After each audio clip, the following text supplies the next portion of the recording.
We suffer more often in imagination than in reality.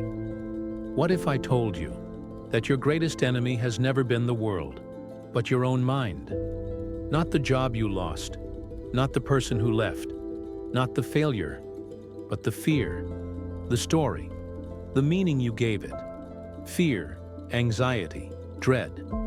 They don't arrive with the event. They show up long before it, in the quiet, in the waiting, in the stories you create inside your head. You imagine rejection before you speak, failure before you try, abandonment before love even begins. You build an entire world in your mind, and then you break yourself trying to survive inside it. The pain you feel is a rehearsal, a ghost performance, one that never had to be real. The mind doesn't wait for reality. It creates its own. Every doubt becomes a prophecy. Every silence, a betrayal.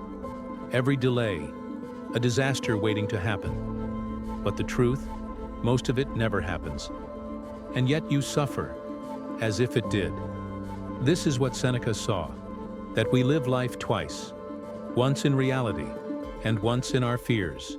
One leaves a scar, the other leaves a wound that never existed. The Stoics weren't emotionless. They felt, they lost, they hurt, but they understood something most don't. Control the mind, and you control your suffering. Epictetus said, "It's not things that upset us, but our judgment about things." Marcus Aurelius wrote, "You have power over your mind, not outside events. Realize this, and you will find strength." They weren't denying pain. They were mastering it, because they knew pain is real, but so is peace. To prepare for pain, the Stoics practiced premeditatio malorum, the premeditation of evils. They imagined the worst, not to suffer twice, but to suffer less when it came. Death, failure, exile, humiliation. They rehearsed loss so they could meet it with grace, not panic, not shock, but calm. They weren't obsessing over the negative. They were disarming it. By facing it before it arrived, they stripped it of surprise. In today's world, we don't need lions in the forest. We have anxiety in our inbox, fear in our scrolling, dread in silence, one text left unseen. And you write a novel of rejection in your mind, one job interview, and you predict a lifetime of failure, one argument, and you imagine losing everything. But it's not the world doing this to you.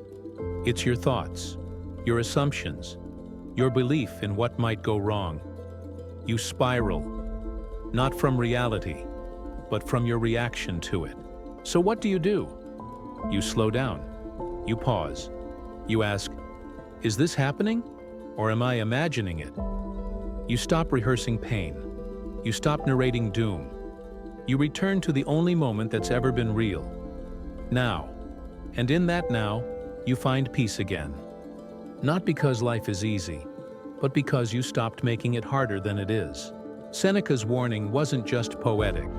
It was a prescription, a reminder that mental pain is optional, that you are not your thoughts, that your fears don't define you, that suffering imagined can be suffering avoided. You are the gatekeeper, the editor of the story, the watcher of the storm. And when you finally take back that power, the power to pause, to observe, to respond, you don't just survive, you rule. You suffer more in imagination than in reality. So stop imagining pain and start imagining peace, not because the world changed, but because you did. The storm still rages outside, but inside, there is silence. You didn't escape the fire. You learned to walk through it.